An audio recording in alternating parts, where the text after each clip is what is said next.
আসসালামু আলাইকুম রহমতুল্লাহি ওবরকাতুহু। সম্মানিত দর্শক, আজকে ২০২৬ সনের এপ্রিল মাসের ৩০ তারিখ রাত্রিবেলায় রাত্রি ৯:১৯টার সময় এই ভিডিওটি করছি। যতটুকু আজকের দিনের খবর সেটি হলো, আজকে মার্কিন যুক্তরাষ্ট্রের সঙ্গে যে বিমান কেনার যে চুক্তি, এই চুক্তিটি স্বাক্ষরিত হবে, যেটি মার্কিন যুক্তরাষ্ট্রের সঙ্গে আমাদের যে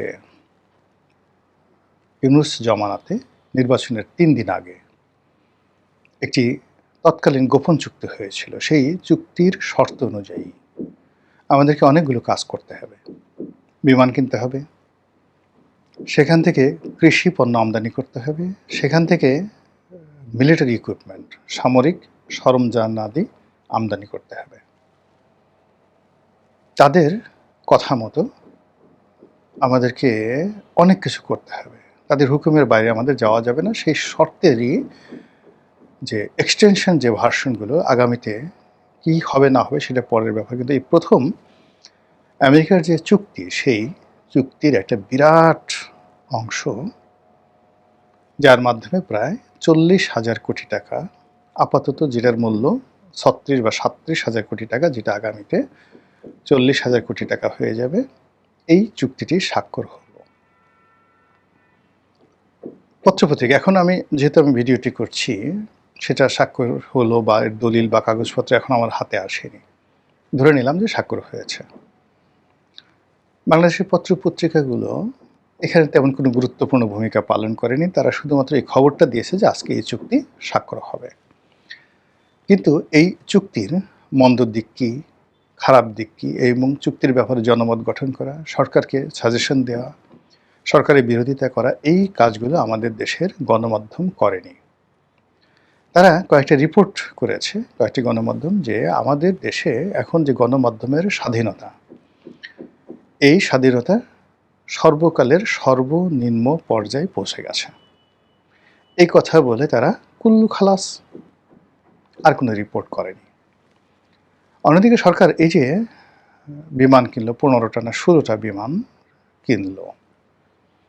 এখন এই বিমানগুলো হয়তো আরও ৫ বছর ৭ বছর মধ্যে ধীরে ধীরে আসবে, টাকাও ১০ বছর ভরে ভরে বসে বসে দিতে হবে। আর এই বিমানগুলো আসার পর আমরা যে রুট তৈরি করব, চালু করব, সেই সক্ষমতা আমাদের এখনও গড়ে ওঠেনি। আগের বিমানগুলি বসে আছে। অভ্যন্তরীণ রুটে আমরা এখন বিমানের যে সকল এয়ারক্রাফট রয়েছে সেগুলোকে লাভজনক করতে পারিনি, এবং আমাদের এভিয়েশন ব্যবসাটা এখন পর্যন্ত দাঁড়াতে পারেনি। প্রথম শুরু করেছিল জিএমজি এয়ারলাইন্স, শেষ। এই জিএমজি এয়ারলাইন্সকে কিনে নিল বেক্সিমকো, এবং এটাকে ব্যবহার করে কয়েক হাজার কোটি টাকা ব্যাংক থেকে বের করে ব্যাংকেও ডুবালো, জিএমজিকে ডুবালো। এরপরে আসলো নভো এয়ার, কয়েকদিন খুব ভালো ব্যবসা বাণিজ্য করলো। এখন নভো এয়ার কোন পর্যায়ে আসে জানি না, মধ্যে দেউলিয়া হয়ে গিয়েছিল। এরপরে আসলো রিজেন্ট এয়ার। প্রথমে রিজেন্ট এয়ার অনেক আগে চালু হয়েছিল, তার একবার দেউলিয়া হলো, আবার নতুন করে শুরু করলো।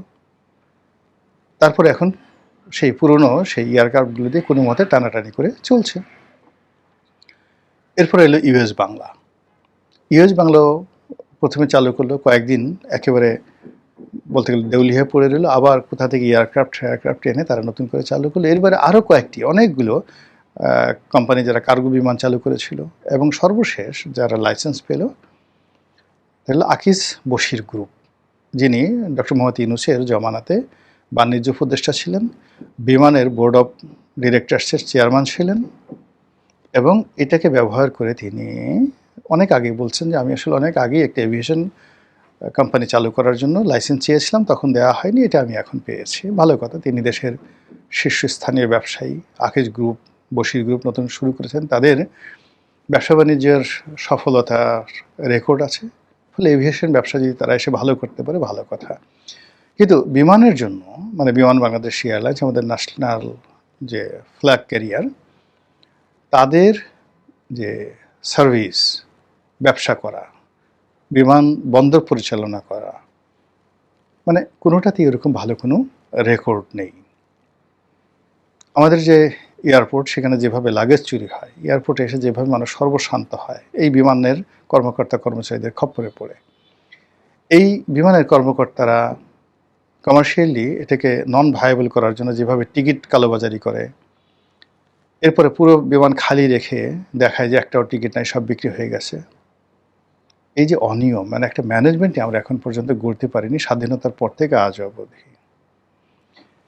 এদের বিরুদ্ধে চোরাচালানের অভিযোগ আছে, এদের বিরুদ্ধে স্বর্ণ চোরাচালানের অভিযোগ আছে, এদের মধ্যে বিভিন্ন গোয়েন্দা সংস্থার এজেন্ট হওয়ার অভিযোগ আছে, এদের মধ্যে কাজে ফাঁকি দেওয়ার অভিযোগ আছে, হাজারো অভিযোগ। সেই অভিযোগের মধ্যে আবার এখন নতুন করে আরও 16টা বিমান ঢুকে দেওয়া হলো। এটি আমাদের অর্থনীতিকে কতটা ক্ষতি করবে, সরকারের কাজকে কতটা প্রশ্নবিদ্ধ করবে, সরকারের মেরুদণ্ড কতটা ভাঙবে, এইগুলো নিয়ে আমি কোনো আলোচনা করব না। আমি আমার অভিজ্ঞতা থেকে একটা কথা বলি, সেটা হলো এগুলিকে বলা হয় পুশিং সেল। আমেরিকা এই কাজগুলো, অর্থাৎ ধরুন এই বাংলাদেশের এই টোটাল এলাকাতে একচেটিয়াভাবে বোয়িং, মানে বাংলাদেশের যে বিমানবহর, এখানে DC-10 ছিল একসময়, এয়ারবাস এখনও আছে বোধহয়, আবার অন্য দু একটা কোম্পানির আমরা লিজ নিয়ে এসেছিলাম, ইটালির কয়েকটা কোম্পানির একদম ছোটো ছোটো এয়ারক্রাফট ছিল। কিন্তু এই মুহূর্তে প্রায় সব এয়ারক্রাফটগুলো হলো বোয়িং কোম্পানির। তো বোয়িং কোম্পানির এই প্লেনগুলো আমাদের এই বাংলাদেশে যে এলাকাতে উঠতেছে, যা কিছু আসে total radar system, navigation system আমেরিকার। ফলে এই রাডার সিস্টেম দিয়ে, নেভিগেশন সিস্টেম দিয়ে তারা বাংলাদেশ, ভারত, পাকিস্তানের টোটাল রুটের নিখুঁত মানচিত্র, এই যে তাদের যে বোয়িংয়ের হেড অফিস, সেখানে বসে তারা দেখতে পারে, এবং তাদের সঙ্গে পেন্টাগনের যে যে রিলেশনশিপ আছে, ফলে বাংলাদেশের যে কোনো চিত্র, যে কোনো ঘটনা তারা এই বোয়িংয়ের মাধ্যমে রাখতে পারে। এই জন্য তারা করে কি, আমেরিকা যত যেখানে ব্যবসা বাণিজ্য করে, তারা সবার আগে চেষ্টা করে তাদের এই বোয়িং প্লেন সেই দেশকে মানে দিয়ে দেওয়ার জন্য। এবং এই কাজ করে তারা সোভিয়েত রাশিয়াকে ধ্বংস করে দিয়েছে। আপনি জানেন যে বোয়িংয়ের সবচেয়ে বড় ক্রেতা ছিল সোভিয়েত ইউনিয়ন। সেই সোভিয়েত ইউনিয়নকে শেষ করার জন্য তারা এই বোয়িংয়ের প্রযুক্তিকে ব্যবহার করেছে। সেই প্রযুক্তিকে ব্যবহার করে আবার এখন এই পুতিনের সাথে তাদের সম্পর্ক খারাপ, পুরো বোয়িংটাকে তারা বসিয়ে দিয়েছে। আপনি চিন্তা করেন যে আমাদের যে এখানে কেউ যদি মার্সিডিস এস ক্লাসের কেউ কোনো গাড়ি ব্যবহার করেন, BMW 7 সিরিজের কোনো গাড়ি ব্যবহার করেন, বা অডির A8 L প্যাকেজের কোনো গাড়ি ব্যবহার করেন, রোলস রয়েসের কোনো গাড়ি ব্যবহার করেন, মানে ওদের প্রযুক্তি দিয়ে জার্মানি থেকে বা ইংল্যান্ড থেকে, লন্ডন থেকে ওই গাড়িগুলো ঢাকার রাস্তায় তারা বন্ধ করে দিতে পারে। এবং আপনি এই প্রযুক্তি দিয়ে ওই গাড়িটি কী হলো, ওদের সাথে যোগাযোগ করে আপনি রাস্তার মধ্যে এটা মেরামত করে ফেলতে পারেন 90% ক্ষেত্রে, যদি একেবারে যন্ত্রটা নষ্ট না হয়ে যায়। এই হলো সফটওয়্যারটা। সেক্ষেত্রে বোয়িং কি পারে, আপনি এই সোজা একটা জিনিস, যদি একটা গাড়ির ক্ষেত্রে এটা হয়, তারা স্যাটেলাইট দিয়ে প্রত্যেকটা গাড়ির সফটওয়্যার আপডেট করে দিচ্ছে, জাস্ট মোবাইলের মতো। ঠিক সেইভাবে বোয়িং কোম্পানি তার ওই যে প্লেনের সাথে তার একটা রাডার আছে, প্লেনের সাথে তার একটা ঘটনা আছে, এই কাজ দিয়ে তারা এই পুরো বাংলাদেশটাকে নখদর্পণে নিয়ে নিতে পারে। এবং এই কাজটি করার জন্য তারা সবার আগে চেষ্টা করে, এবং সেই চেষ্টায় তারা সফল হয়েছে। This is one. Second thing হলো যে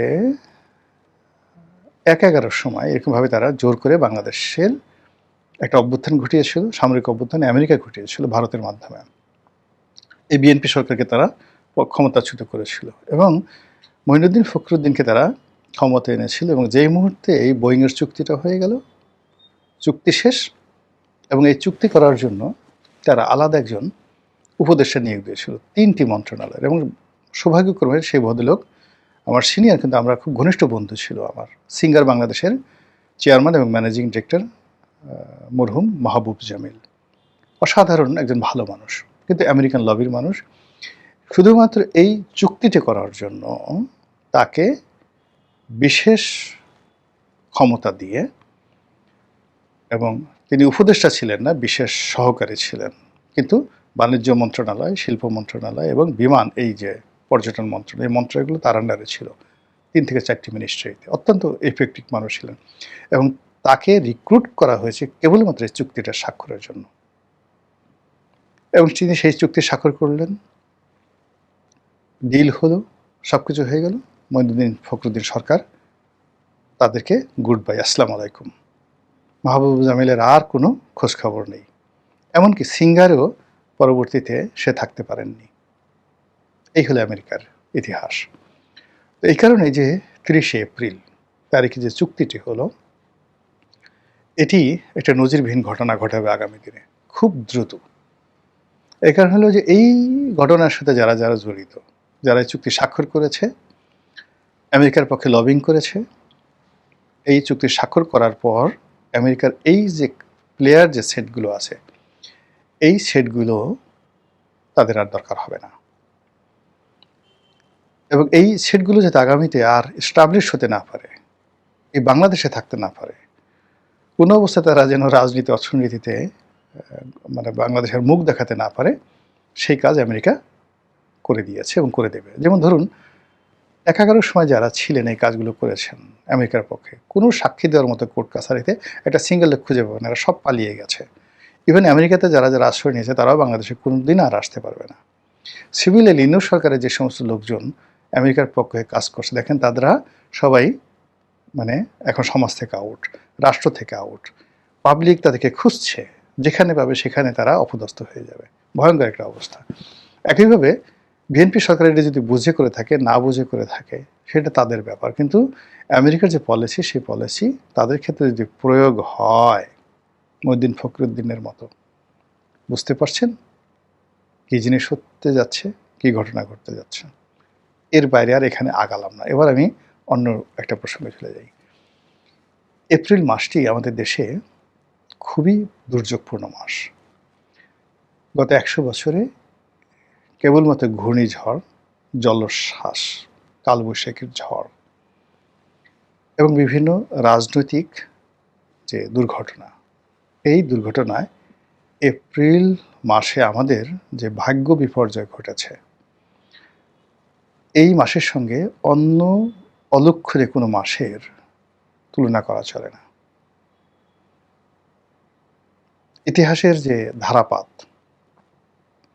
বা the fallacy of tragedy of history, আবার বলছি the fallacy of tragedy of human history, এটার যে বাংলাদেশ পার্ট আছে, এই বাংলাদেশ পার্টে 30শে ডিসেম্বর 2026 এটা দেখবেন যে আগামীতে কত বড় কলঙ্ক হয়ে থাকে। এপ্রিলের পরে মে, মের পরে জুন, জুন থেকে একেবারে আগস্ট পর্যন্ত it's a very sensitive time. September থেকে আমরা একটু নিঃশ্বাস নিতে পারি। সেপ্টেম্বর, অক্টোবর, নভেম্বর, ডিসেম্বর, জানুয়ারি, ফেব্রুয়ারি, মার্চ, মোটামুটি এই সময়টা আমাদের জন্য ইতিহাসের ইতিবাচক সময়। কিন্তু এপ্রিল, মে, জুন, জুলাই, আগস্ট, এই 5টা মাস রাহু, শনির দশা, রাহু গ্রাস, মানে ঘুরতে ফিরতে থাকে। এই যে জ্যোতির্বিজ্ঞানে যেটাকে বলা হয়, যাকে বলা হয় দুটো জিনিস আছে, আকাশবিদ্যা, মহাকাশবিদ্যা, অ্যাস্ট্রোনমি অ্যান্ড অ্যাস্ট্রোলজি, আর আরেকটা হলো জ্যোতির্বিদ্যা। এই দুটো কিন্তু হাজার বা হাজার বছর ধরে রাজনীতিতে যারা জড়িত তারা অনুসরণ করে এবং অধ্যয়ন করে, নক্ষত্রের সঙ্গে তাল মিলে তারা সব কিছু করে। ইভেন আপনি চিন্তা করেন যে মিশরের যে পিরামিড, এই পিরামিড কিংবা সুয়েজ খাল কিংবা এই যে গ্র্যান্ড ক্যানাল, যেটা কৃত্রিমভাবে খনন করা হয়েছে, এই প্রত্যেকটা বিষয়ের সাথে গ্রহ নক্ষত্র জড়িত এবং অ্যাস্ট্রোনমি মেনে তারপরে এগুলো তৈরি করা হয়েছে। এই যে আমাদের যে জ্যামিতি, আমাদের যে ত্রিকোণমিতি, ইভেন আমাদের যে ম্যাথমেটিক্স, আমাদের যে ফিজিক্স, কেমিস্ট্রি, এগুলো সব কিছুর সাথেই রাজনীতি জড়িত, সময় জড়িত। ফলে এই যে সরকার ক্ষমতায় আসলো, আসার সঙ্গে সঙ্গে তাদের উচিত ছিল এই যে ব্যাড স্টার, খারাপ তারকার যে সময় এপ্রিল, মে, জুন, জুলাই, আগস্ট পর্যন্ত সতর্ক থাকা। যদি এই চুক্তিটাই সেপ্টেম্বর মাসে হতো, প্রকৃতি তাদেরকে সহযোগিতা করত এবং তারাও অনেকটা সাহস সঞ্চয় করতে পারতেন ভালো মন্দ যাকে বলা হয় অনুমান করতে পারতেন। কিন্তু এই সময়টিতে একমাত্র দেখেন একটা ফুয়েলের ক্রাইসিস সৃষ্টি করে এর পেছনে যে আমেরিকার হাত নাই, ইউ ক্যানট সে। সরকারকে যে পরিমাণ ভয় দেখিয়ে দেওয়া হয়েছে, সরকার মনে করছে যে এই যে যেভাবে পেট্রোল পাম্পের লাইন বাড়ছে, সেই পেট্রোল পাম্পের লাইন যদি বাড়তে থাকে আমরা ক্ষমতায় টিকতে পারবো না। ফলে যতদিন তারা ঘোষণা দিয়েছে আজকে, মানে ঘোষণা দিয়েছে যে এপ্রিল মাসের, আমি শুধু মিলিয়ে নেন এখানে আমি শেষ করব, এপ্রিল মাসের 30 তারিখে এই ডিড অফ অ্যাগ্রিমেন্ট, বিমান কেনার ডিড অফ অ্যাগ্রিমেন্ট সাইন হবে। সেই দিন প্রথম আলো, ডেইলি স্টার তারা রিপোর্ট করেছে পেট্রোল পাম্পের ভিড় ধীরে ধীরে কমছে। সেই দিনই দেখেন, যেদিন সরকার ঘোষণা করেছে সেই দিন আপনি প্রথম আলো রিপোর্টগুলো দেখেন, আমার ফেসবুক পেজে আপনারা পাবেন, আমি ওই ফটোকার্ডটা দিয়েছি। আজকে মানে পেট্রোল পাম্পের ভিড় কমছে এবং আজকের দিনে সেটা কমতে কমতে আজকের দিনে যখন এই ডিড অফ অ্যাগ্রিমেন্ট সাইন হলো, আজকে পেট্রোল পাম্পে কোনো ভিড় নাই, বরং অন্য সময়টিতে যা হয় তার সাথে কম ভিড় এবং পেট্রোল পাম্পগুলো রীতিমতো হাহাকার করছে গাড়ির জন্য, আরও গাড়ি আসো আমরা তেল দেব। কিছু কি বুঝতে পারলেন কি হতে যাচ্ছে, কি ঘটতে যাচ্ছে? মহান আল্লাহ আমাদের সবাইকে হেদায়েত দান করুন এবং বর্তমান সরকার যারা আছেন তারা এই যে চুক্তি স্বাক্ষর করলেন, এর মাধ্যমে তারা যে খাল কেটে কুমির আনলেন বা আনলেন না, এটা আমি বলবো না, শুধু বলবো আল্লাহ আমাদেরকে কুমির থেকে রক্ষা করুন। আসসালামু আলাইকুম রহমতুল্লাহি ওয়া বারাকাতুহু।